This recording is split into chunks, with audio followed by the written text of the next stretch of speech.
Selon les derniers chiffres officiels, 16 millions de Français boivent une eau traitée avec de l'aluminium. D'après de nombreux scientifiques, cette substance est dangereuse pour leur santé. Pendant 20 ans, Guy Berton a travaillé sur l'aluminium.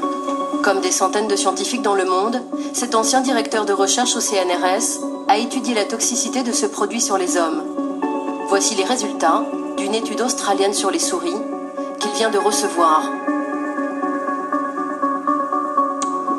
On a réussi à créer la maladie d'Alzheimer en administrant de l'aluminium. Donc, c'est quand même là la forte présomption. Là, c'est une autre étude, canadienne cette fois-ci.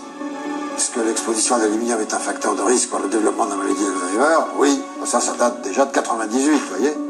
L'aluminium se fixe dans le cerveau, provoque des démences et pourrait déclencher la maladie d'Alzheimer. Depuis 35 ans, de nombreuses études arrivent à la même conclusion. Les traces qui s'accumulent dans votre cerveau jour après jour, ce sont justement ces traces-là que vous allez trouver dans les cerveaux des gens qui sont atteints de maladie d'Alzheimer après 20, 30, 40, 50 ans d'exposition. Si la maladie d'Alzheimer est due à l'aluminium, c'est à partir de ces quantités infinitésimales déposées jour après jour. Cela fait longtemps que Guy Berton est en colère. Car de nombreuses communes en France ajoutent ce toxique dans les tuyaux du robinet sans se soucier de leur impact éventuel sur notre santé. Mais pourquoi rajoute-t-on de l'aluminium dans l'eau? Tence, en Haute-Loire.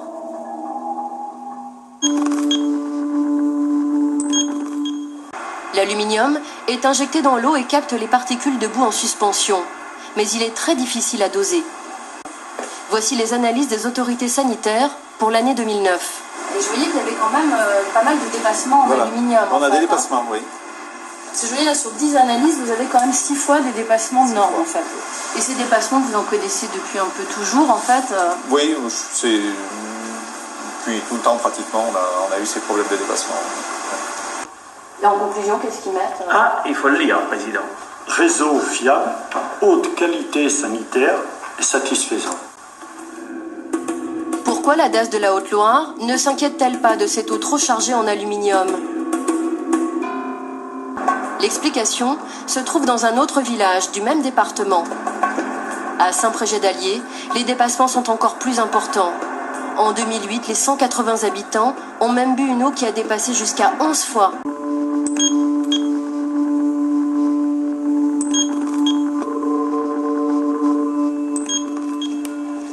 Pour l'ingénieur sanitaire de la DAS qui nous rejoint, ces chiffres ne sont pas alarmants. David Ravel va nous expliquer que l'aluminium est une référence et non une limite de qualité. En clair, la norme existe, mais on peut la dépasser. Un joli tour de passe-passe réglementaire.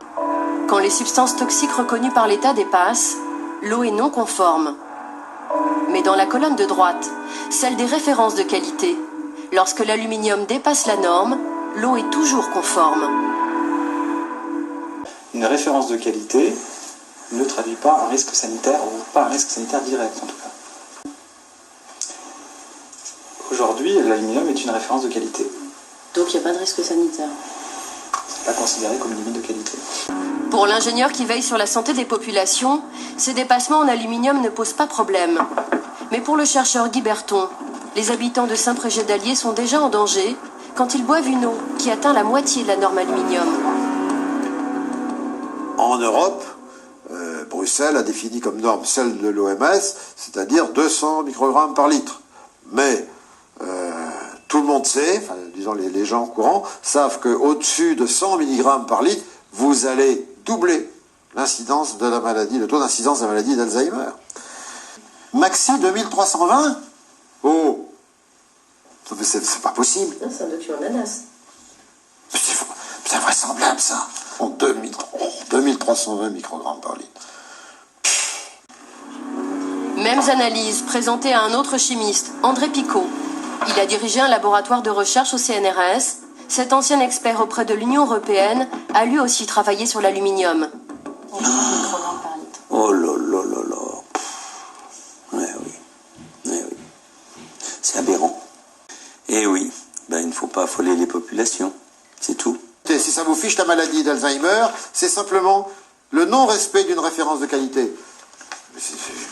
Pardonnez-moi, mais j'appellerais ça de l'assassinat, moi. Pourquoi la France ne protège-t-elle pas sa population contre le risque aluminium? Tout s'est joué il y a 12 ans, quand le ministère de la Santé a enterré ce dossier.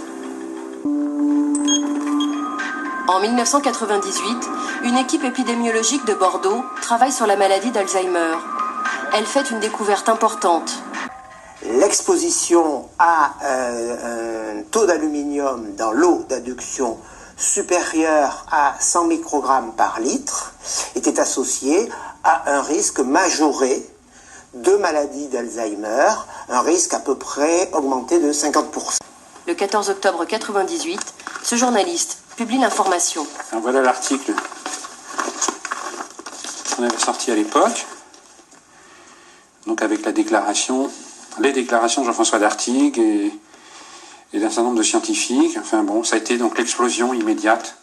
Lorsque Roger Langlais contacte Jean-François d'Artigues, le chercheur est catégorique sur ses résultats. J'ai appelé d'Artigues, celui qui dirigeait l'unité de recherche. Et puis, donc à l'époque, il se montrait très naturellement convaincu. Il disait, ça fait 2 ans qu'on vérifie nos résultats, donc on ne va pas encore les vérifier. Et il déclarait, on devrait tout de suite demander à la population, dans les communes où on atteint 100 microgrammes ou plus, d'arrêter de boire de l'eau du robinet, tout simplement, et de boire de l'eau en bouteille, en attendant d'utiliser un autre système. Et tout de suite, la préconisation, évidemment, de cesser de traiter l'eau du robinet avec de l'aluminium. Il vous dit ça à l'époque? Il me dit ça à l'époque, c'est vraiment très clair. Voilà. Il n'y a pas la moindre ambiguïté, il n'y a pas le moindre doute. Il n'en est plus au stade des doutes, il en est au stade des certitudes vérifiées. Jean-François d'Artigues aurait reçu ce jour-là un coup de téléphone de Bernard Kouchner, alors secrétaire d'État à la Santé.